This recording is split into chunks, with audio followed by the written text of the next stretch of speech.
Welcome to The Daily Show.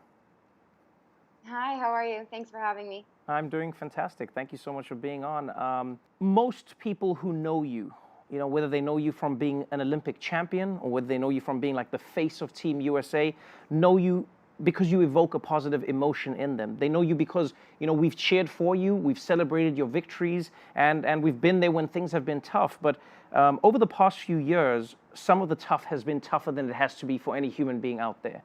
Recently we saw yourself and your teammates testifying in front of Congress, talking about one of the most harrowing stories in American gymnastics history and an abuse case that really should never have gotten to the point that it got to.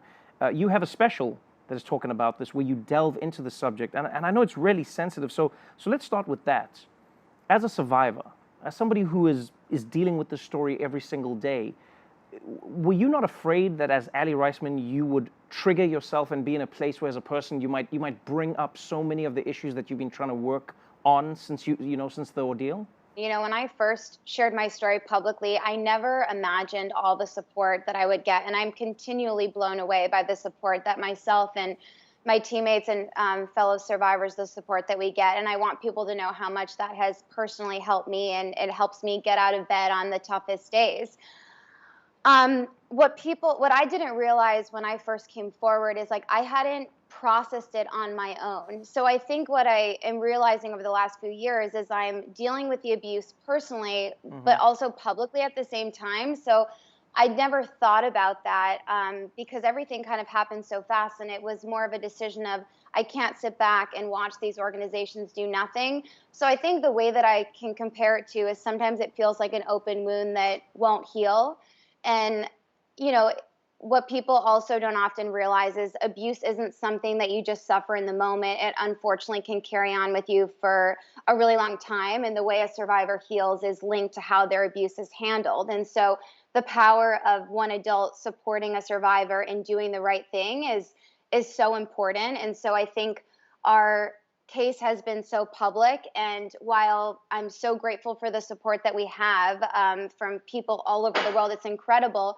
The organizations and people in positions of power, continue to cover it up, gaslight us, and treat us so horribly. So I'm trying now in my everyday moments to focus on the support that I feel from strangers and people in my family, because I know that most survivors don't get the support that I get. So I do feel very lucky.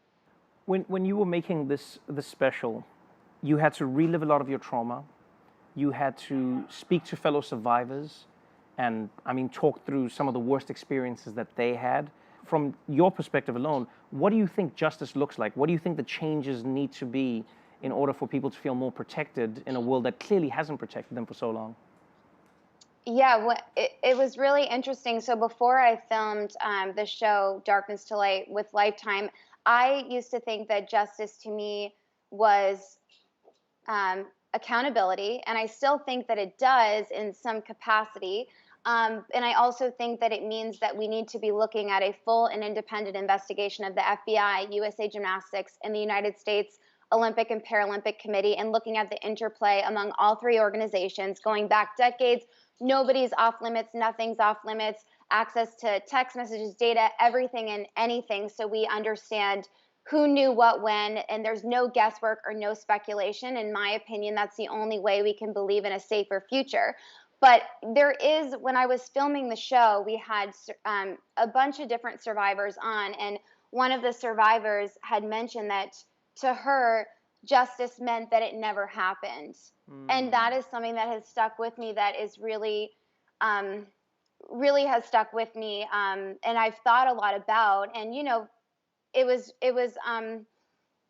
not surprising, unfortunately, with the world that we live in, where my abuser is in jail, but there were many survivors that I met with that didn't feel safe going to law enforcement. Right. And so it was I am grateful that they gave me the time to share their stories with me, and to hear everyone's different perspective on what justice meant to them was really eye-opening to me, and has really actually changed the way that I view justice, because I recognize that it's such a privilege that my abuser is in jail, and just even the fact that I felt comfortable going to law enforcement. I know so many other survivors don't have that, and I don't want to live in a world like that. For yourself, as an individual, as Aly Raisman, What do you do that helps you heal? Like, where have you found your healing comes from? Beyond just burying it, beyond trying to forget about it, how do you work on healing those wounds? Hmm.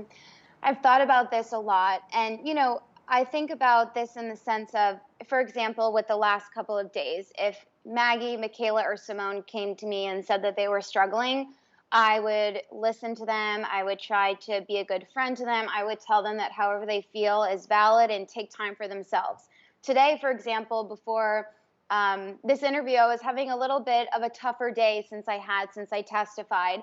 And I was starting to be a little bit hard on myself because I think often we can be our own biggest critics. And I thought to myself, if Simone was calling me right now, I would be nicer to her than I'm being to myself. And so I think the biggest thing in my healing is recognizing I need to have self-compassion and be nice to myself. And coming from the sport of gymnastics where it's all about trying to be perfect, that's hard for me to do, and to be kind to myself. And even when I do interviews, I watch them back and I'm hard on myself if I feel like I didn't say the right thing, because I know that so many survivors don't have the platform that I have, and I take that very seriously.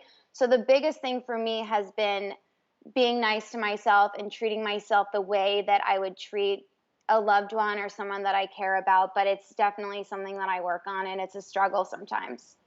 Well, I'll tell you this much. You inspire everyone who's been through a similar circumstance, and I think you inspire the rest of us to try and make the world a little bit better, and to hopefully not be as hard on ourselves as we live our daily lives. So, Aly, thank you so much for taking the time. Thank you for, I think, creating a special that's really going to resonate with a lot of people, and hopefully this won't be something that happens to so many others out there. Thank you so much for the time, Aly. Thank you. Don't forget, Aly Raisman, Darkness to Light premieres September 24th on Lifetime.